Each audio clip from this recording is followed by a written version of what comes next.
그리스도께서 약하심으로 십자가에 못 박히셨으나 하나님의 능력으로 살아계시니 우리도 그 안에서 약하나 너희에게 대하여 하나님의 능력으로 그와 함께 살리라. 너희는 믿음 안에 있는가? 너희 자신을 시험하고 예수 그리스도께서 너희 안에 계신 줄을 너희가 스스로 알지 못하느냐? 그렇지 않으면 너희는 버림받은 자니라. 우리가 버림받은 바 되지 아니한 것을 너희가 알기를 내가 바라고 우리가 하나님께서 너희로 악을 조금도 행하지 않게 하시기를 구하노니 이는 우리가 옳은 자임을 나타내고자 함이 아니라 오직 우리는 버림받은 자 같을지라도 너희는 선을 행하게 하고자 함이라. 우리는 진리를 거슬러 아무것도 할 수 없고 오직 진리를 위할 뿐이니 우리가 약할 때에 너희가 강한 것을 기뻐하고 또 이것을 위하여 구하니 곧 너희가 온전하게 되는 것이라. 아멘. 지난주 보았던 사도 바울의 고린도 전서의 말씀을 기억하십니까? 십자가의 도는 멸망하는 자들에게는 미련한 것이요 구원을 얻는 우리에게는 하나님의 능력이 됨이라. 그 능력의 말씀과 함께 계속적으로 이어져 나가는 사도 바울의 편지의 내용이 고린도 후서에 기록되어 있습니다. 사도 바울을 이야기하고 떠올리면 사도 바울을 통해서 가장 깊게 배울 수 있는 것이 그의 믿음이고 그의 신앙입니다.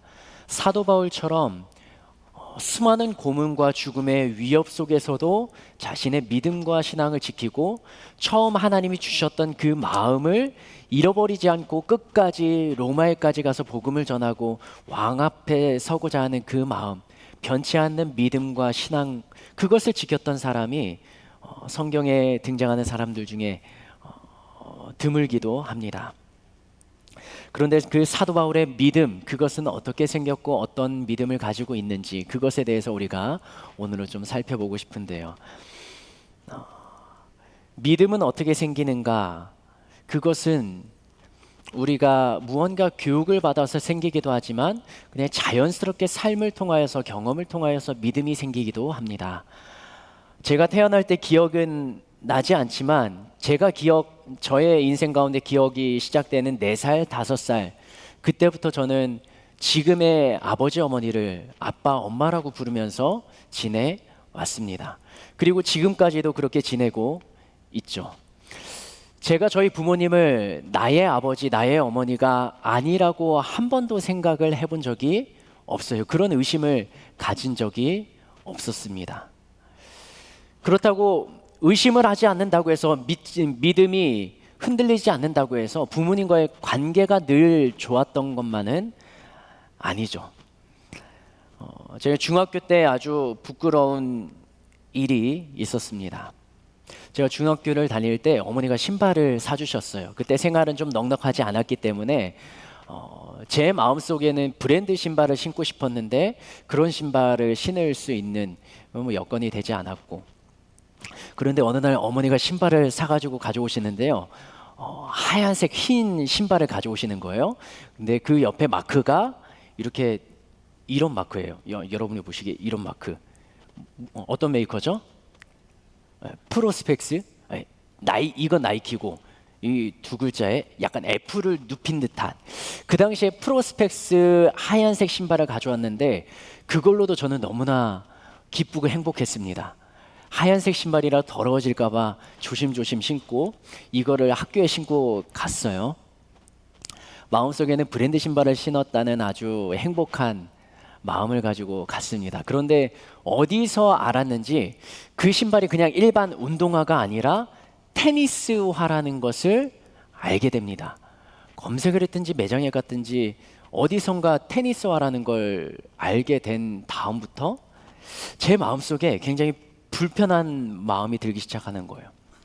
테니스화도 운동하고 일반 운동화처럼 생각이 생겼어요. 그리고 신고 다니기에 그렇게 흔히 말하는 이게 쪽팔린다고 그러죠. 그런 디자인이나 모양의 신발이 아니었습니다. 그런데 제 속에서는 그냥 일반 운동화가 아니라 테니스화, 이것도 어머니가 어디에서 가져오셨겠구나 하는 생각이 들기 시작하면서부터 어머니에 대해서 반항의 기질이 올라오고 그럼 그렇지라는 어머니에 대한 부정적인 시각이 들기 시작하고 실망, 분노의 감정이 저를 완전히 사로잡았습니다. 지금 생각하면 그럴 필요 없죠. 그냥 신발 신고 다니면 되는 거죠. 그런데 그때 청소년기의 제 속에서는 그것 자체가 테니스화라는 게 저한테 딱 걸려버린 거예요. 그리고 이것이 부모님에 대한 반항 기질로 생겨나기 시작한 거죠. 그때 이후로 지금까지 그 사건에 대해서 한 번도 생각해 본 적이 없는데 말씀을 준비하면서 하나님이 이 사건을 생각나게 하시고 기록하게 하시고 이것을 이야기하게 하셨던 이 생각나게 하신 이 상황 가운데 하나님이 그렇게 생각나게 하신 것은 무언가 제 자신에게 전하는 여러분들보다 먼저 제 자신에게 깨닫게 하실 무언가가 있겠다라는 생각으로 다시 한번 곱씹어보고 이 사건을 돌아봅니다. 그런데 이렇게 깨닫게 하시는 거예요. 사람은 믿음은 가지고 있어도 상황이나 환경, 나에게 주어지는 조건들로 인하여서 나의 생각은 부모님에 대한 믿음은 전혀 변한 것이 아닌데 그 감정 때문에 나의 마음은 미움과 불평으로 가득 찰 수 있구나. 전혀 아무것도 아니고 사소한 것인데도 그것이 내 마음속에 걸리기 시작하면서부터 나의 믿음조차 흔들릴 수 있는 그런 상황 가운데 놓일 수 있구나, 이런 생각을 하게 해주셨습니다. 그러면서 오늘 본문 속으로 말씀을 준비하면서 들어가 보니까 사도 바울은요, 자신의 부모가 아닌 자신이 믿는 예수님, 그리고 예수님을 직접적으로 만났던 사도가 아니라 예수님을 음성으로 듣고 체험적인 신앙을 가졌던 사도 바울인데, 이 사도 바울이 예수님을 향하여서 그 믿음이 흔들린 것을 성경은 기록하지 않는다라는 것이죠. 어떻게 사도 바울은 그 자신의 인생까지 던져버릴 만한 믿음을 굳건히 지키고 그 믿음 가운데 있을 수 있었는가? 그것이 오늘 본문을 통해서 살펴보고자 하는, 우리들이 나누고자 하는 제목입니다. 믿음 안에 있는 자. 믿음 안에 있으면 상황과 또 환경으로 인하여서 흔들릴 수는 있는데, 그런데 그 흔들림을 어떻게 하면 최소화하고 정리할 수 있을까? 고린도후서는 사도 바울이 자신의 향하여서 공격하는 사람들을 향하여서 변호의 마음을 가지고 기록해 나갔습니다. 그것이 사도 바울은 예수님의 직접적인 사도가 아니라는 거죠. 12제자가 아니기 때문에 사도성에 있어서 문제를 제기하는 그들을 향하여서 내가 예수님께 부름받고 예수님의 사명을 받은 사도이다 라는 것을 변호해 가기 위해서 고린도후서를 기록하고, 그리고 자신에 대한 고린도 교회 성도들의 오해를 풀어주기 위해서 고린도후서를 기록해 나갔습니다. 그 사도 바울의 자신의 고백, 자신의 믿음, 이것의 핵심이 뭐냐면 육신적인 상황, 육신적인 시각을 영적인 것으로 전환하는 것, 그것에서 사도 바울은 자신의 믿음을 굳건하게 지켜나갈 수 있었습니다. 육적인 것에서 영적인 것으로의 시선의 전환이요. 고린도후서 10장 3절에서 5절 말씀은 이렇게 기록합니다. 같이 한번 읽어볼까요? 시작. 우리가 육신으로 행하나 육신에 따라 싸우지, 육신을 입고 살아갑니다. 그러나 사도 바울은 그 육신으로 행할 수 있지만, 그러나 육신이 자신의 모든 삶, 모든 판단, 모든 결정의 핵심이 아니라고 분명히 밝히고 있습니다. 4절 말씀 읽겠습니다. 4절입니다. 시작. 우리의 싸우는 무기는 육신에 속한 것이 아니요 오직 어떤 견고한 진도 무너뜨리는 하나님의 능력이라. 모든 이론을 무너뜨리며 하나님 아는 것을 대적하여 높아진 것을 다 무너뜨리고 모든 생각을 사로잡아 그리스도에게 복종하게 하였다. 육신을 입었지만 육신에 얽매이지 않는 것, 육신적인 사고에 머무르지 않고 영적인 시각으로, 영적인 것으로 모든 상황을 판단하고 믿음의 눈으로 바라볼 수 있는 것, 그것이 바로 영적인 하나님의 능력을 힘입었던 바울이 자신의 믿음을 여러 상황 가운데 자신을 공격하는 그 이단 신도들, 그들로부터도 견고하게 지킬 수 있었던 하나의 방법이었습니다. 영적인 하나님의 능력을 힘입는 것이요. 자신의 힘을 내세울 수 있었어요. 사도 바울은 명문 가문에서 자랐습니다. 학식도 뛰어납니다. 그리고 가진 것도 있었습니다. 그러나 그것을 내세우지 않고 하나님께서 주시는 능력, 그리고 자신이 가진 복음, 그것이 자신의 힘이요 능력이라고 사도 바울은 고백하고 말했다라는 것이죠. 고린도후서 12장 9절 말씀에는 이렇게 기록합니다. 자신 안에 이것을 머물게 하기 위해서 라는 표현이 들어갑니다. 그것을 유념하여 읽겠습니다. 9절입니다. 시작. 나에게 이르기를 내 은혜가 내게 족하도다. 이는 내 능력이 약한 데서 온전하여 짐이라 하신지라.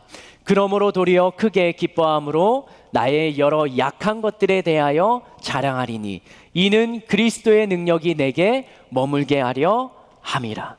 예수님의 능력을 자신 안에 머물게 하기 위하여서 자신이 가진 것을 내려놓고 자신에게 있는 허물과 약한 것, 그것을 사도 바울은 오히려 자랑하고 이야기했다라는 것이죠. 10절 말씀에서는 이렇게 기록하고 있습니다. 읽겠습니다. 고린도후서 12장 10절이요. 시작. 그러므로 내가 그리스도를 위하여 약한 것들과 능력과 궁핍과 박해와 곤고를 기뻐하노니 이는 내가 약한 그때의 강함이라. 사도 바울은 자신의 모든 가진 것들, 세상적으로 높임 받을 수 있고 존경받을 수 있는 물질과 모든 것들을 내려놓고 약해진 그때 자신은 강하여진다라고 이야기합니다. 그 강함은 그리스도의 능력이 내 안에 머물기 때문이라 라고 고백합니다.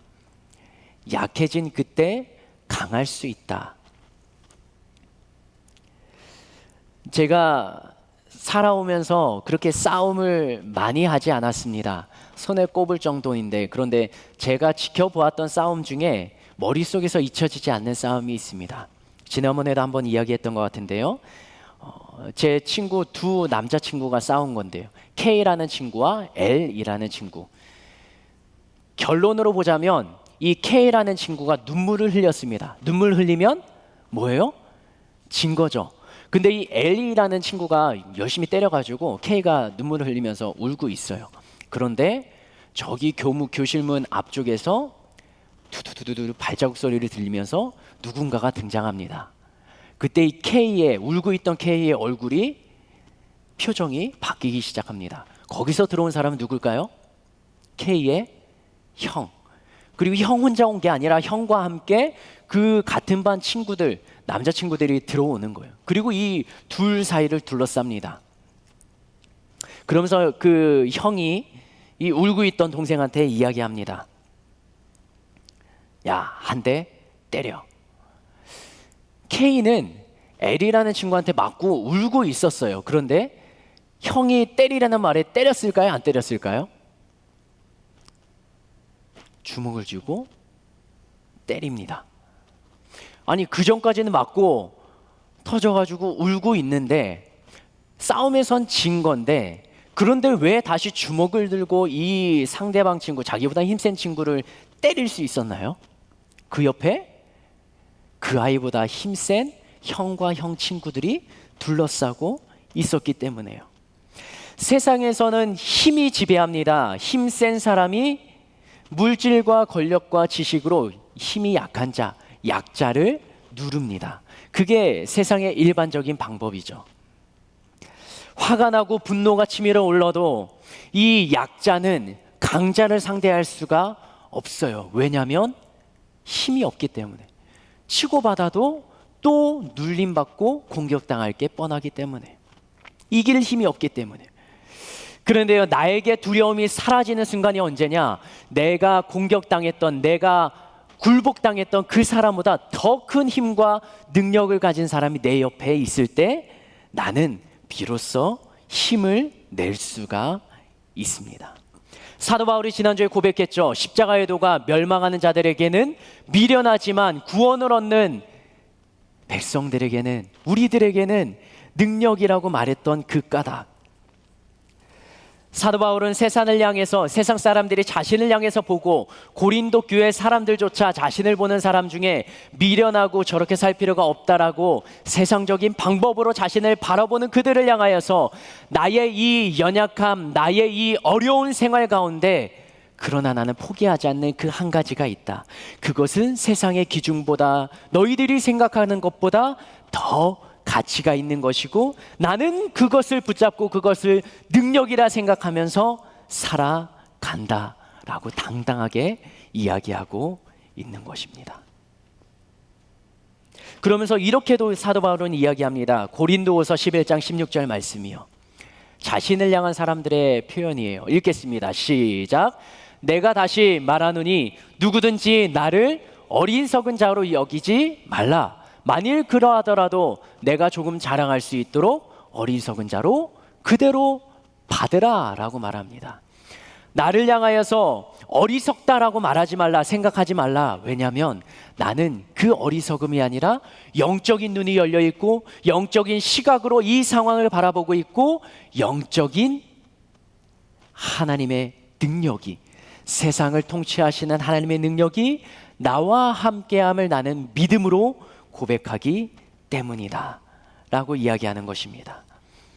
사도 바울이 만약에 다메섹으로 가는 그 길 가운데 예수님을 만나지 않았다면 여전히 그리스도인을 죽이러 잡으러 다니는 삶을 살고 있을 것입니다. 그러나 그는 분명하게 예수님의 음성을 들었고 예수님을 체험했고 예수님을 살아계신 분이라 믿는 믿음이 그 안에 자리하고 있었습니다. 그리고 그 믿음이 다른 사람이 공격하는 어리석음과 손가락질과 자신의 상황이 죽음 앞에 놓이는 그 힘든 상황 가운데에서도 사도 바울은 그 어려움 앞에서 믿음을 포기하지 않을 만큼의 영적인 담대함이, 담력이 쌓여 있었다라는 것이죠. 예수님을 향한 변치 않는 믿음, 그것이 바로 사도 바울의 태도였습니다. 다른 사람은 나를 공격해도 예수님을 향해 나는 이 변치 않는 믿음을 지켜나갈 것이다. 그것이 가능했던 까닭은 눈으로 보이는 세상의 이 모든 삶이 전부가 아니라 영적인 하나님의 때와 하나님의 능력을 자신은 경험하고 보고 있었기 때문이죠. 그래서 이렇게 표현합니다. 나는 세상에 속한 자가 아니라 하늘에 속한 자다. 로마서 8장 9절에서는 또 이렇게 이야기합니다. 자신 안에 있는 그 무엇에 대해서 사도 바울은 이야기합니다. 로마서 8장 9절 같이 한번 읽겠습니다. 시작. 만일 너희 속에 하나님의 영이 거하시면 너희가 육신에 있지 아니하고 영에 있나니 누구든지 그리스도의 영이 없으면 그리스도의 사람이 아니라. 아멘. 너희들의 속에, 나의 속에 하나님의 영이 거하고 그 하나님의 영이 거하는 사람은 육신적인 시선이 아니라 영적인 시선이 열려서 모든 상황을 믿음의 눈으로, 영적인 눈으로 해석할 수 있는 힘과 능력이 생긴다라는 것이죠. 그리고 자신은 그렇게 영적인 시선으로 로마에까지 여러 가지 힘들고 죽음의 상황을 뛰어넘어 걸어갔던 사도 바울 자신을 이야기합니다. 그러면서 로마서 8장 12절에선 또 이렇게 기록하고 있습니다. 같이 한번 읽겠습니다. 로마서를 기록하면서 그 믿음의 사람들에게 권면하는 말입니다. 읽겠습니다. 시작. 그러므로 형제들아, 우리가 빚진 자로 돼 육신에게 져서 육신대로 살 것이 아니니라. 너희가 육신대로 살면 반드시 죽을 것이로되 영으로서 몸의 행실을 죽이면 살리니 무릇 하나님의 영으로 인도함을 받는 사람은 곧 하나님의 아들이라. 하나님의 아들이라 칭함을 받는다 성경은 기록합니다. 그런데 하나님의 아들로서 살아가는 삶이 무엇입니까? 바로 하나님의 영으로 인도함을 받는 삶을 살아가는 것이죠. 그리스도의 영이 우리 안에 있으면 그리스도의 영, 하나님의 영, 그것으로 대변되는 성령님이 우리 안에서 인도하여 주시고 그 인도하심대로 살아가는 자들, 그것이 바로 진짜 그리스도의 사람, 믿음의 사람인 것입니다. 그리스도의 사람이란 예수님을 마음에 영접한 사람을 말합니다. 그리스도의 사람이란 그리스도 중심으로 살아가는 자를 말합니다. 예수님은 우리 안에 오셔서 우리와 함께 하신다라고 마태복음은 기록합니다. 그래서 그 말을 네 글자로 임마누엘이라고 기록합니다. 임마누엘은 하나님이 우리와 함께 하신다라고 예수님의 탄생을 기록하면서 그곳에 이 네 글자를 기록해 놓았습니다. 예수님을 믿는 자, 예수님을 영접한 자, 그리고 예수님과 함께 살아가는 자. 그러면 우리들은 이런 질문에 대답할 수 있어야 합니다. 예수님이 내 안에 계시는가? 라는 질문에 예스라는 대답을 할 수 있어야 합니다. 만약에 그렇게 고백할 수 없다면 나는 왜 그렇게 고백할 수 없는가? 한번 생각해 볼 필요가 있습니다. 만약 예수님이 내 안에 계시다면 나는 어떠한 증거를 가지고 그것을 믿고 있는가? 그것도 우리가 한번 생각해 봐야 되죠. 어떤 이들은 예수님이 내 안에 계시고 성령님이 내 안에 계시고 나는 그리스도의 사람이라는 그것을 이야기할 때 내 안에 예수님을 통하여서 경험할 수 있는 평안이나 사랑 그리고 은혜들을 나열하곤 합니다.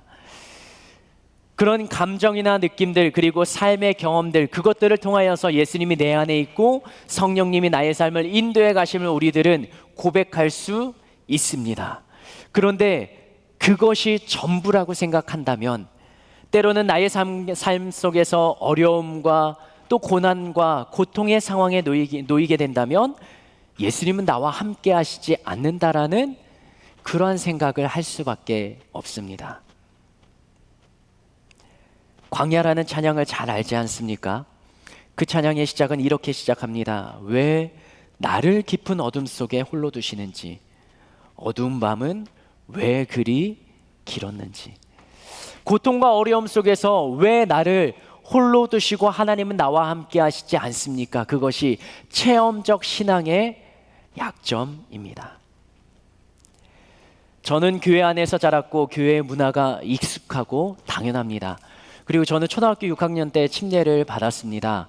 교회에서 목사님의 권고로 침례를 받았는데 그 목사님이 아버지였죠. 아버지가 받으라니까 전혀 거부하지 않고 그냥 침례를 받았습니다. 그런데 그 초등학교 6학년 제가 살아가는 삶은 주일날 예배를 빠지지 않습니다. 그리고 성경책을 항상 달고 삽니다. 그리고 사람들에게 그래도 착하다 인정을 받습니다. 흠이라고 할 것이 없는 삶을 살아가는 삶이었죠. 침례를 받아도 괜찮을 것처럼 보였습니다. 신앙의 울타리를 벗어나지 않고 교회 안에서 살았던 저였는데 그때 내 마음속에 진짜 예수님을 평생 모시고 예수님과 함께 살아가야 되겠다라는 생각과 다짐은 없었습니다. 침례는 왜 받습니까? 또 누가 받습니까? 예수님을 나의 구주로 고백하고 예수님을 믿는 자 그리고 예수님과 함께 나의 삶을 예수님의 말씀대로 살아가겠다라고 고백하는 자의 신앙의 표현이 바로 침례 의식에 담겨 있는데 저는 그렇게 살아가지 않았던 거죠. 다른 사람들이 있을 때는 열심히 바른 모습으로 살아갔는데 제가 다른 사람과 헤어지고 나서 혼자 있을 때 그때 저의 본심이 드러나고 신앙의 모습은 저의 혼자의 삶 가운데 없었던 것이죠. 저희 셀리더 카톡방이 있는데요. 그 카톡방을 보면서 늘 미안하면서도 고마운 리더들이 있습니다. 매일같이 오케이라는 글을 올리는 리더들이 있어요. 그것은 우리가 연초에 성경 통독을 하고 성경 읽기표에 따라서 읽자고 하면서 읽은 사람이 오케이를 올리자라고 이야기를 하면서 시작이 됩니다. 그런데 이 셀리더가 올리는 그 시간대가 초저녁이나 낮 시간이 아닙니다. 때로는 밤 12시, 때로는 새벽 1시, 때로는 2시가 넘어서 카톡에 오케이를 쓰는 것이죠. 그 시간이 다른 사람과 함께 있을 수도 있겠지만 혼자 있는 시간일 확률이 높죠. 하루 일과를 마무리하면서 말씀을 읽는 것을 기억하고 도전하고 기록하는 자, 혼자 있을 때도 말씀을 생각하며 말씀 앞에 서는 리더, 끝까지 그것을 지켜가고 있음에 저는 고맙기도 하면서 그 꾸준함이 진실함으로 느껴질 때 제 자신이 그 앞에서 부끄러운 마음을 느끼게 됩니다. 우리들은 혼자 있을 때 무엇을 생각합니까? 그리고 어떤 행동을 하게 됩니까? 그런데 내가 혼자 있을 때 임마누엘의 하나님, 여전히 나와 하나님은 함께 계시는데 그때 우리들은 어떻게 반응하며 행동하곤 합니까? 사도 바울은 고린도 교인들을 향하여서 이렇게 기록합니다. 하나님의 성령이 너희 안에 계시는 것을 알지 못하느냐. 고린도 교회 성도들이 교회 안에서 생활합니다. 그런데 그들은 세상의 지식에, 세상의 이론에, 세상의 손가락질에 그들의 삶을 신앙의 삶에서 눈에 보이는 삶으로 옮겨가곤 했습니다. 그들 안에 하나님의 영이 계시다면 사도 바울이 기록하는 편지 쓰는 그 당시의 교회 모습처럼 하나님 없이 살아가는 삶의 모습은 아니었을 텐데 그들을 향하여서 사도 바울은 다시 한번 권면합니다. 하나님의 성령이 너희 안에 계시는 것을 알지 못하느냐.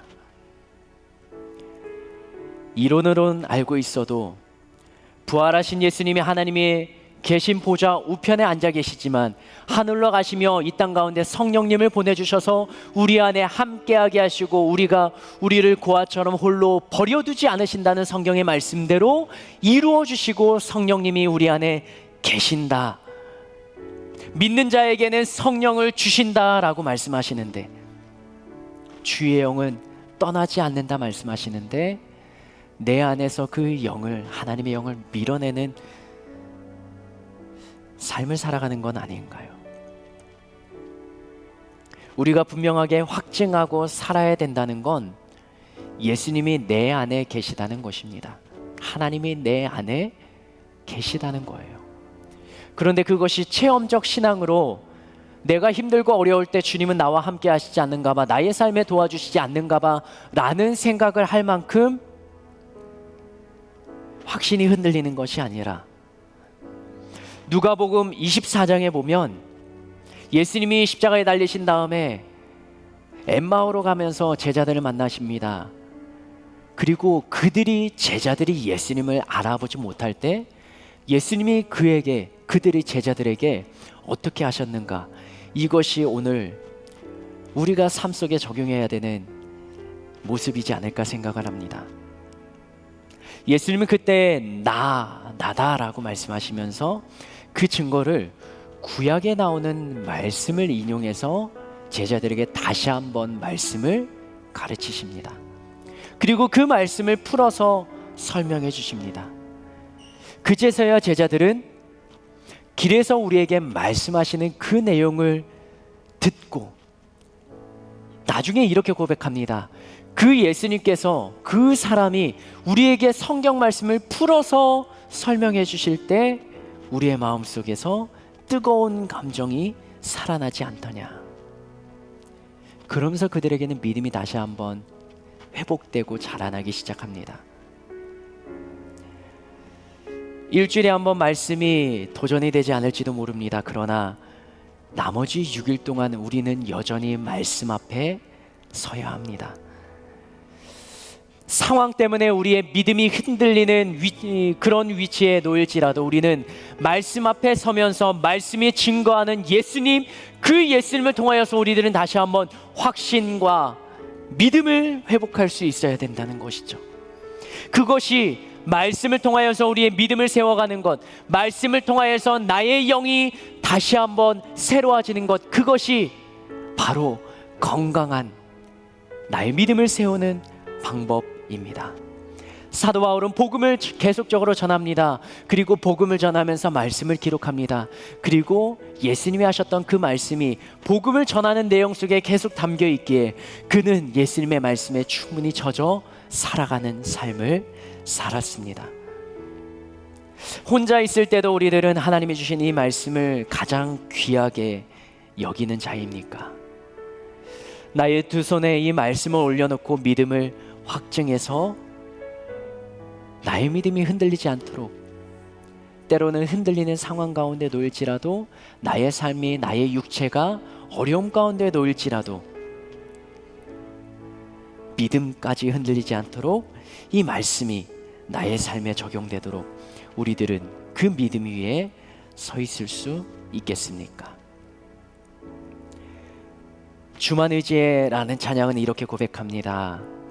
의지했던 모든 것이 변해가고 억울한 마음은 점점 커져가고 부끄러움 없이 살고 싶은 마음이 우리 안에 있을 때 주님은 그것을 아신다라고 이 신앙의 작사가는 고백해 나갑니다. 주어진 나의 삶이 작게 보여도 주님이 나를 이끄시는 선하신 목자인 것을 볼 수 있다라고 기록합니다. 그리고 나의 중심이 흔들리지 않는다면 그 중심을 보시는 주님만 따르겠다라고 다짐과 결단을 합니다. 우리도 이 찬양 같이 한번 부르면서 우리의 마음속에 한번 담아보면 좋겠습니다.